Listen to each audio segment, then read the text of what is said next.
강한 연결 요소에 대해서 좀 설명드릴게요.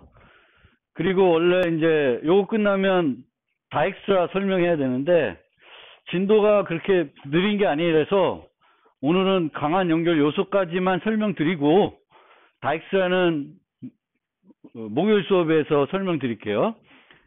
그리고 남는 시간에 위글 소트에 대한 얘기 좀만 하다가 끝내겠습니다. 자, 강한 연결 요소는 우리가 좀 전에 BFS에서 살펴본 게 연결 그래프 인지를 살펴봤죠. 그리고 그거에 이제 뭐냐면 그 방향 그래프 버전이라고 생각하시면 돼요. 방향 그래프에서의 연결 여부는 약한 연결, 강한 연결이라는 개념이 있었어요. 그래서 약한 연결은 방향 그래프에 있는 모든 간선들의 방향을 없앤 다음에 무방향이 돼버리죠. 그러면 그 무방향에서 연결돼 있으면은 약한 연결 그래프라 그래요.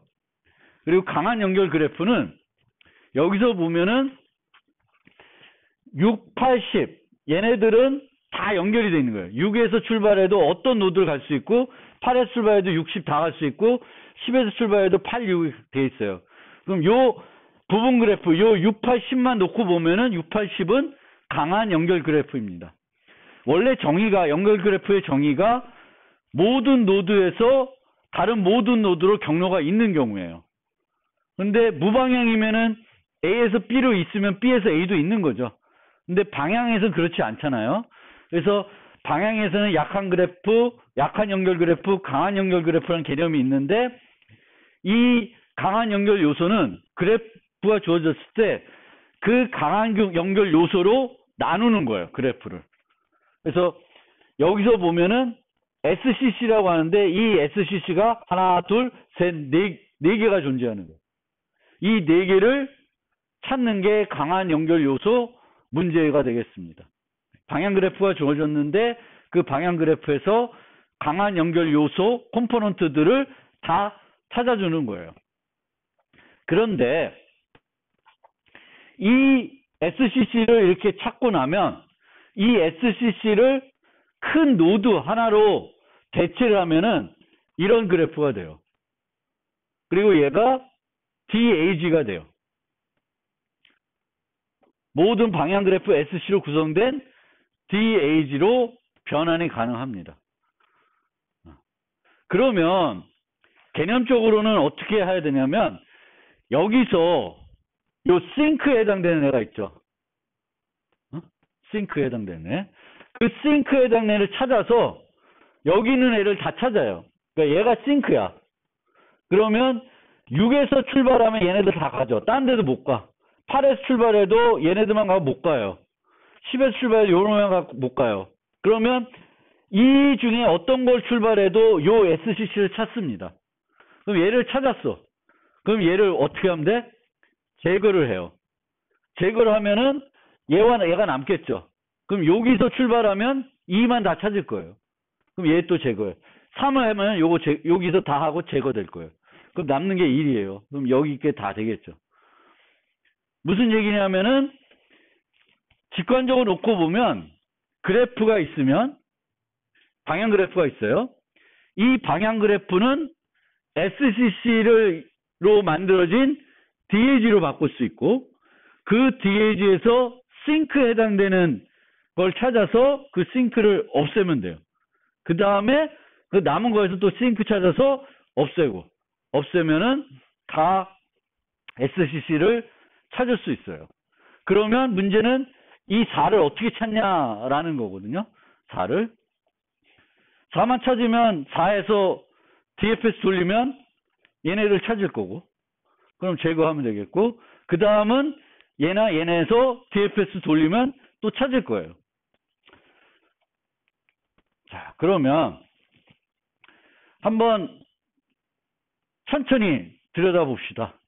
그래서 이미 노드들에서 한번 DFS를 해봤어요. 그런데 우리가 기대했던 것처럼 10에서 DFS 돌리면 18, 6을 찾아줘요. 그리고 걔네는 SCC에 해당됩니다. 그런데 4에서 출발하게 되면은 이렇게 연결되어 있기 때문에 이 두 개를 다 찾아줘요. 아까 그래프에서 4가 여기 있는 애면 얘도 찾고 얘도 찾는 거죠. 일루는 못 가니까 이렇게 다 찾아줄 거예요. 그리고 여기서 1에서 출발하면은 이걸 다 찾아주는 거예요. 그러면 요 개념을 생각해서 이제 정리를 좀 해보면 적절한 곳에서 시작하면 SCC를 찾을 수는 있어요. 하지만 그렇지 않은 데도 있고요. SC4 요에 싱크에 해당되는 애를 제외한 다른 SCC는 어떤 노드에 DF 수정하더라도 SCC를 구할 수 없습니다. 그러면 우리가 해야 되는 게 바로 일반 방향 그래프를 SCC의 DAG로 변환했을 때 싱크 노드에 해당되는 부분 그래프에서 시작해서 걔네들을 제거하는 거예요. 그걸 어떻게 제거하냐 이제 그 문제인데, 어쨌든 그 싱크 SCC에 포함된 노드부터 DFS를 수행하고 그것을 통해서 확보한 SCC 노드를 제외하고 그 다음 싱크가 되는 노드를 이용해서 DFS 수행해야 돼요. 그럼 이 순서를 우리가 어떻게 확보할까? 라고 생각하면은 방금 배운 게 뭐였어요? 위상정렬이에요. 그럼 위상정렬은 1번부터 쭉 매기는데 작은 건 뭐에 해당돼?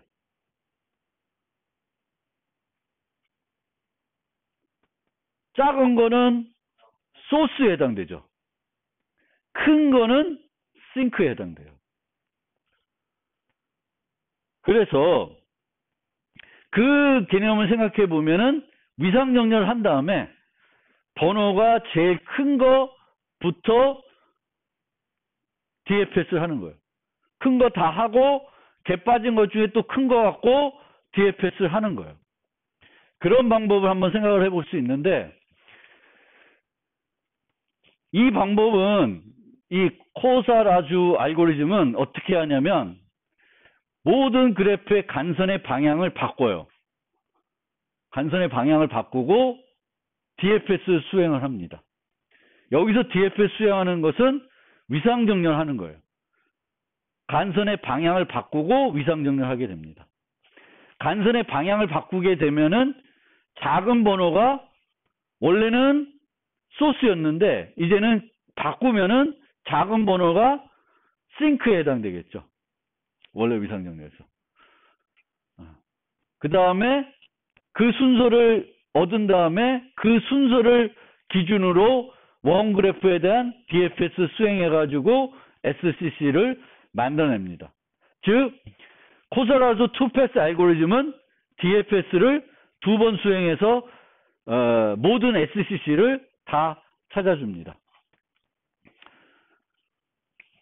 그런데 왜 역방향으로 하냐? 이거는 싱크와 소스를 바꾸려고 하는 건데 그거는 좀 이따 생각을 하고, 우선은 이 알고리즘에 따라서 간선의 방향을 거꾸로 바꿔줘야 되잖아요. 그러면 간선의 방향을 거꾸로 어떻게 바꾸냐? 어떻게 바꾸냐? 실제 바꿔야 되냐? 실제 안 바꿔도 돼요.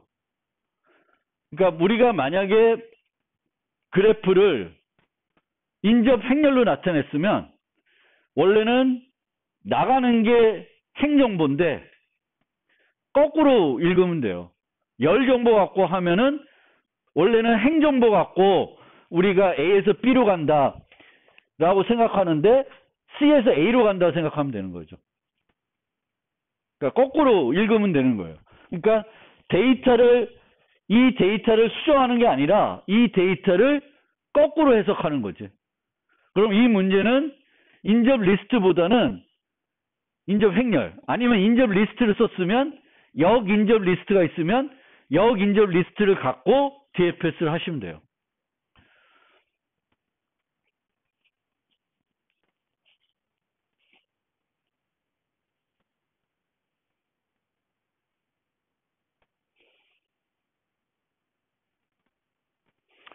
그러면 왜 역방향으로 하냐는 건 여기에 이제 설명되어 있는데, 위상 정렬은 소스부터 싱크 순으로 정렬을 하는데 우리는 거꾸로 하고 싶은 거예요. 거꾸로. 그런데 DFS를 원래대로 우리가 위상 정렬을 한 다음에 큰 번호 순서대로 하게 되면은 그 큰 번호가 싱크 SCC에 포함된다는 보장이 없어요. 싱크 SCC에 포함된 보장이 없어요. 그래서 역방향을 바꿔서 진행을 하고 있습니다. 예를 들어 볼게요. 지금 노드 1부터 시작해서 위상 정렬을 하는 거예요. 노드 1부터.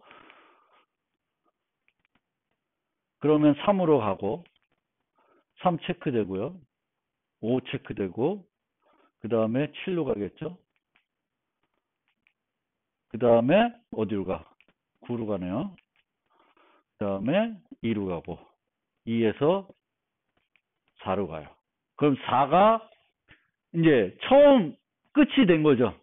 그럼 4에 11번을 할당하고 있습니다. 돌아와서 절로 가요. F10번으로. 그러면 여기 방문했고 방문을 해요.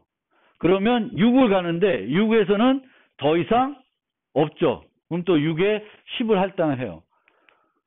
그래서 돌아오면서 쭉쭉 할당을 해가지고 여기는 할당이 안 되겠죠. 요 간 다음에 할당하겠죠.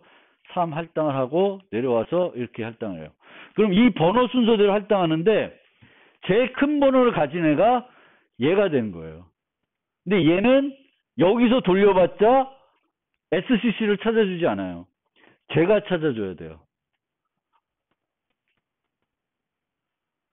그래서 방향을 거꾸로 해서 출발하게 되면은 이게 거꾸로 해놓은 건가?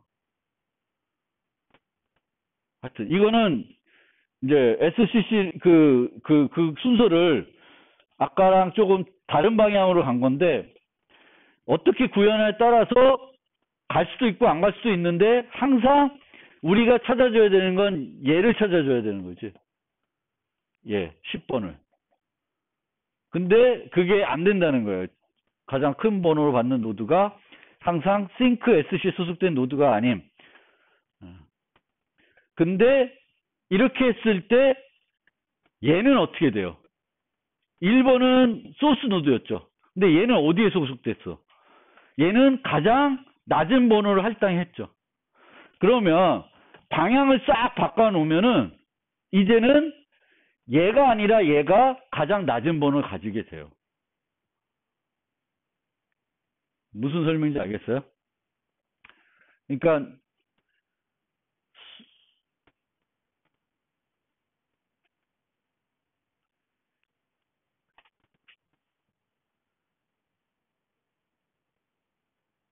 얘는 실제 소스 노드가 아니죠. 아니, 소스래. 싱크 노드가 아니죠. 그렇죠? 싱크 노드가 아님에도 DFS 하다 보니까 이미 이 진출 간선이 있는데 이 간선은 이미 방문했던 노드니까 얘를 싱크로 간주해가지고 번호를 할당한 거잖아요. 그런데 방향을 바꿔놓으면은 아닌가? 그러니까 그렇게 보면 안 되겠다.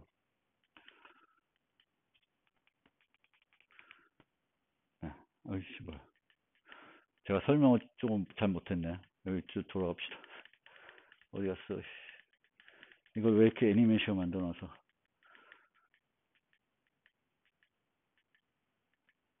그러니까 요걸 놓고 보면 돼요. 요걸 놓고 보면은 이렇게 되는데 우리가 여기 순서대로 번호를 할당하면은 얘가 가장 작은 거 받겠죠. 그렇죠? 근데 얘를 방향을 바꾸면 이렇게 방향을 바꾸면 얘가 가장 작은 걸 받게 돼 있어요. 이 그래프에서. 그러니까 얘가 가장 작은 것을 받는 걸 보장하기 위해서는 바꿔서 해야지 안 바꾸고 원래대로 하면은 그래프에 따라서는 여기 있는 노드를 가장 높은 번호를 줄 수 있는데 아닐 수도 있어요. 근데 방향을 바꿔놓으면은 그래프가 이런 식으로 되기 때문에 여기에 어떤 순서도 있어도 여기에 있는 애가 가장 낮은 번호를 받을 게 확실하다는 거예요. 그래서 방향을 바꿔서 DFS를 하는 거예요. 설명이 좀 됐는지 모르겠네요. 갑시다.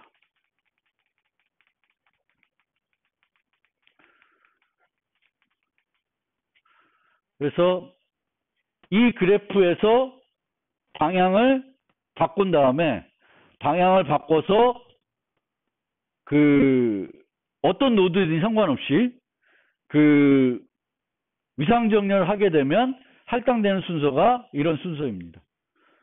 그러면 1부터 출발해서 다시 DFS를 하면은 요거 찾겠죠. 그럼 얘가 나갈 거예요. 그러면 1, 2, 3번을 처리했으니까 그 다음에 사용하는 번호는 몇 번이야? 4번을 사용하겠지. 그쵸? 그럼 얘를 이용해서 DFS를 하면은 여기까지 찾아줄 거예요. 그럼 남는 게 8, 9, 11, 10인데 8번 갖고 하겠지. 그럼 8번은 제 하나밖에 없는 거예요. 그러니까 요거는 역방향한 거고 요 번호 순서대로 여기서 하는 거지. 여기서 DFS 찾는 거니까 제가 설명을 잘못했는데 요 번호대로 거꾸로 바꿔서 요 순서 요 번호들을 알고 낮은 번호부터 DFS 수행합니다.